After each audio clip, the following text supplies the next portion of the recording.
Entre mayo y julio de 1847, el exconvento de Churubusco fue convertido en fortaleza militar. Los monjes dieguinos abandonaron el lugar. Las tropas de los generales Manuel Rincón y Pedro María Anaya prepararon la defensa de Churubusco. Enfrentaron a las tropas de Estados Unidos, intentando detener su marcha sobre la Ciudad de México. El ejército invasor avanzaba desde Veracruz, siguiendo la ruta de Cortés. Su llegada era inminente. En los alrededores del ex convento se libró la batalla de Churubusco el 20 de agosto de 1847, hasta que el parque se agotó.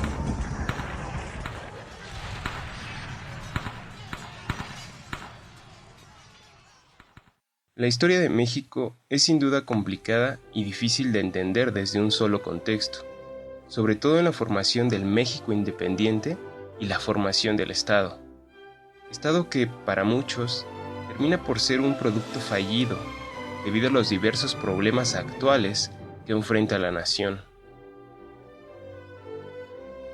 La independencia de México tiene un contexto antes y un contexto después. La situación después de aquel 24 de agosto de 1821, lejos de tornarse estable, parece haber sido el inicio de una serie de eventos caóticos complejos, determinados tanto por factores internos como externos del recién formado país. Tenemos un Estado débil y pobre, afectado por las guerrillas en la lucha de los ideales y búsqueda por un lugar en la élite, dirigidos principalmente por criollos.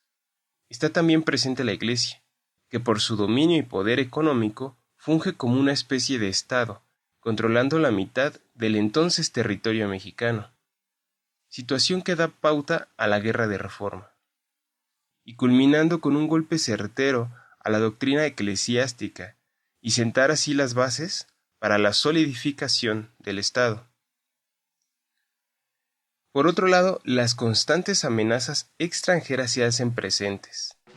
Tal parece que ven en el primitivo Estado la debilidad suficiente como para beneficiarse de alguna manera, como lo veremos más adelante.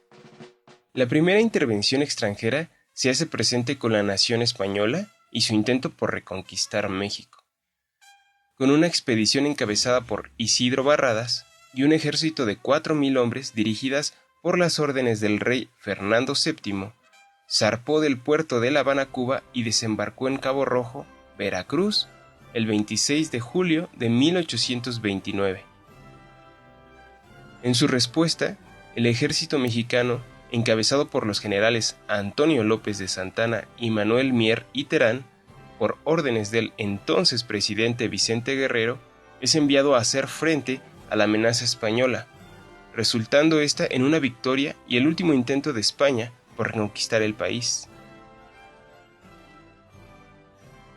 10 años más tarde, Francia, entre 1838 y 1839, interviene exigiendo compensaciones económicas por los reclamos de un pastelero avecindado en México, por lo que a este periodo se le conoce como la Guerra de los Pasteles. Estos fueron los motivos de la primera intervención francesa. México no responde las demandas del ultimátum del barón Antoine Louis de Faudis y pide el retiro de las embarcaciones extranjeras del Golfo Nacional, con lo cual se desata el conflicto. En noviembre de 1838, con una flota de más de 30 naves de guerra, Francia bombardea la ciudad de Veracruz y el fuerte de San Juan de Ulúa. Finalmente, se ha llegado a un acuerdo el 9 de marzo de 1839, pagando México 600,000 pesos y dar a Francia el trato de nación más favorecida en los intercambios comerciales. En este combate también es dirigido por Santana en la defensa nacional, donde además pierde una pierna. El reciente estado formado se encontraba en apuros económicos. Todavía no encontraba la forma de consolidar una economía estable, y más aún preocupado por la ventaja de la posición en que se encontraba la Iglesia. Texas protagonizaba uno de los problemas. La mayoría de la población era anglosajona, rechazaba las leyes de México, en particular la prohibición del esclavismo. Argumentaba ser víctima de la tiranía militar mexicana, por supuesto, refiriéndose a la toma de El Álamo, encabezado por Santana. Y como excusa principal, la intolerancia religiosa. Texas se declara república independiente en 1836, apoyado por la Unión Americana. México se niega a reconocer esta independencia, por lo que se dan las condiciones para que inicie el conflicto. Una nueva amenaza extranjera se hace presente. Esta vez es el turno de los Estados Unidos, que como objetivo principal de esta nación era la de la expansión territorial. Con la separación de Texas, se abre el conflicto entre los dos países. El ejército extranjero fue tomando posesión en el norte del territorio mexicano, desplazándose poco a poco. Los recursos del atacante eran mayores, pero sobre todo supieron aprovechar la mala situación interna en la que México se encontraba. Ulysses Grant, quien resultaría ser el comandante general en la Guerra de Secesión, consideró la guerra de los Estados Unidos contra México como una de las más injustas. Grant decía que la admisión de Texas podía justificarse, pero no así la manera con la que la guerra subsiguiente fue llevada contra México. El entonces presidente de los Estados Unidos, James Knox Polk, utilizando el engaño, malinformó la opinión pública, diciendo que México había pasado los límites de los Estados Unidos, que había invadido su territorio y también que se había derramado sangre americana en suelo americano. Pidió que se declarara la guerra a México, después de haberla iniciado él mismo con la invasión. El gobierno de Washington, que inició negociaciones con la Nueva España desde 1908, cuando México aún no era independiente, para establecer los límites entre las fronteras de los países, y insistía en la adquisición de Nuevo México y la Alta California.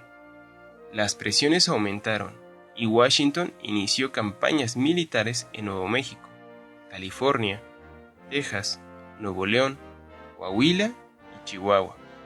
El primer choque entre los ejércitos tuvo lugar en el río Bravo en abril de 1846. Entonces Polk declara la guerra a México el 13 de mayo de ese mismo año. Lo que sigue son las duras batallas entre las tropas militares. Las excusas estaban de sobra. El general Stephen Kearny emprendió la campaña militar sobre Nuevo México, California.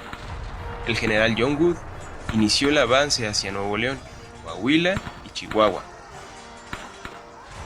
Zachary Taylor recibió la orden de avanzar hacia el interior de México, después de varios enfrentamientos en Palo Alto, Resaca de Palma y la ocupación de Matamoros. Otro frente a cargo del general Winfield Scott, que hizo la llamada Ruta de Cortés de Veracruz a la Ciudad de México. El ejército extranjero tomaba ventaja de la desafortunada desorganización militar mexicana, esta última cediendo cada vez más al enemigo.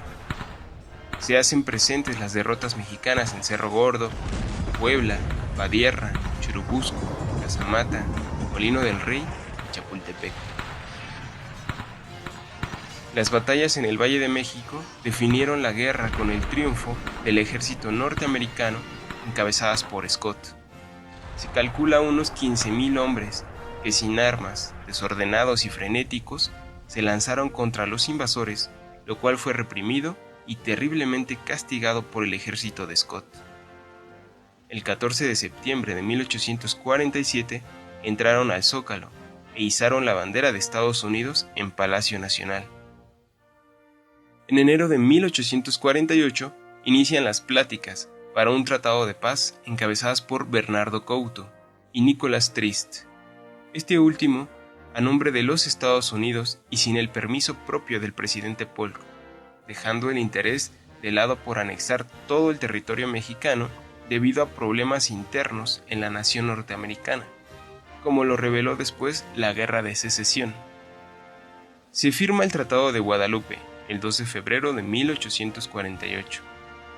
México perdió 2.4 millones de kilómetros cuadrados, que es más de la mitad del actual territorio mexicano. La Unión Americana reclamó y obtuvo Texas, la Alta California y Nuevo México. De esta forma, culminó la guerra con la nación norteamericana.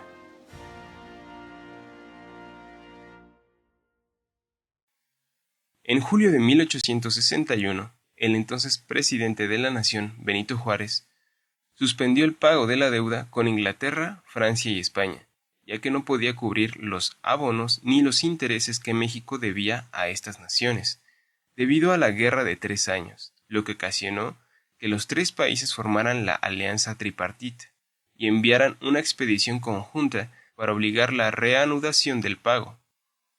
El 8 de diciembre de ese mismo año llegó la escuadra española compuesta de 11 barcos de guerra y de transporte con 6.000 hombres procedentes de Cuba, y siguió la flota británica con 800 soldados y finalmente la francesa con 3.000 hombres, esta última con planes más importantes que el cobro de la deuda.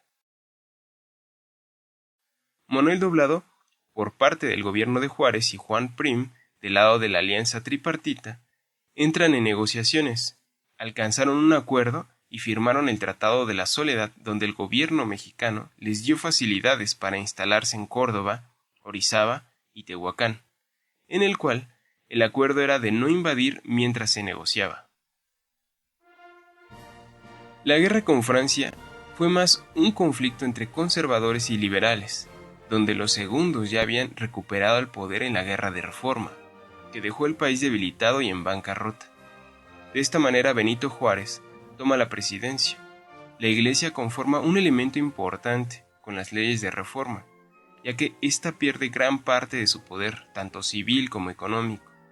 Conservadores e Iglesia ven en Francia el apoyo necesitado, por lo que Napoleón III, sobrino de Napoleón Bonaparte, no pierde oportunidad en aprovechar esta guerra entre liberales y conservadores y hace el intento por instaurarse en territorio mexicano. El gobierno británico tenía conocimiento de los planes de Napoleón III, sin embargo, presionó para que se hiciera una rápida transacción y de esta manera retirarse lo antes posible y no formar parte de aquel plan. Mr. Wyke y Prim, representantes británicos y español respectivamente, llegaron a acuerdos donde Inglaterra se aseguró el adeudo de 62 millones y elevó el doble el interés. España por su parte solo se conformó con promesas de pago. Además de que hicieron rápida amistad con los representantes de Juárez, Ignacio Zaragoza y Manuel Doblado. Este último demostró su ingenio con buenos argumentos, por lo que 3 meses después se retiraron de territorio nacional, quedándose, como es de suponer, los extranjeros franceses, rompiendo el tratado e iniciando la guerra de intervención.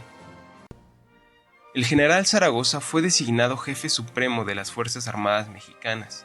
Hizo frente a las tropas francesas que avanzaban hacia la capital. Charles Ferdinand Latreille, conde de Lorences, encabezaba el ejército francés. Auguraba ya la victoria, exclamando: «Tenemos sobre los mexicanos tal superioridad de raza, de organización, de moralidad y de elevación de sentimientos. Por lo tanto, ruego a vuestra excelencia se digne decir al emperador que desde luego, a la cabeza de mis 6.000 soldados, soy el amo de México». Ese mismo día, el 5 de mayo de 1862, se libró la batalla de Puebla, donde, por cierto, fue partícipe Porfirio Díaz. Lorenzo llegó a suponer que el ejército mexicano no le daría una batalla formal, por lo que se lanzó prematuramente al ataque, dando el golpe directo a los fuertes del ejército nacional. Fue como morder el anzuelo. Aunque el ejército francés estaba más preparado que el nacional, Zaragoza fue muy hábil en encabezar las estrategias. Por último, hay que resaltar que lo que hizo inclinar la balanza hacia el lado nacional fue el apoyo de un batallón inesperado, los indios de Zacapoaxtla, que se cree que eran de Tetela de Ocampo. A Lorences no le quedó más que dar el toque de retirada. La derrota de los invasores era evidente. El ejército extranjero no era invencible. Sin embargo, Napoleón III no estaba dispuesto a ceder tan fácilmente, por lo que en octubre envió más tropas encabezadas por Fori. Llegó a sumar en territorio nacional más de 28.000 soldados, aunque hubo una resistencia por parte nacional durante 62 días. El ejército mexicano terminó por entregarse. Los franceses tomaron Puebla y dirigieron su avance hacia la Ciudad de México. Entraron en ella pacíficamente el 4 de julio de 1863. Sin suficiente apoyo de las fuerzas propias del país, el gobierno de Juárez abandonó la capital y se refugió en San Luis Potosí antes de la llegada de los franceses. Ahora sin liberales en la capital, se recibió cordialmente al extranjero. Muchas son las razones. La brusca expedición de leyes y la guerra de 3 años fueron solo algunas que dejaron exhausta a la población, además de haber debilitado la confianza del ejército mexicano en su gobierno, y por supuesto el apoyo de los conservadores en la búsqueda de la monarquía. Llegaron a ver a los franceses como un apoyo internacional para México. Con la cancha despejada de liberales, se formó una asamblea de conservadores en el cual se decidió que el país adoptara el sistema de monarquía moderada, por lo que se ofrece el trono a Maximiliano de Habsburgo, el cual acepta y ocupa el puesto el 10 de abril de 1864. Poco más de 3 años, el 19 de junio de 1867, Maximiliano es fusilado en el Cerro de las Campanas, junto con aliados conservadores.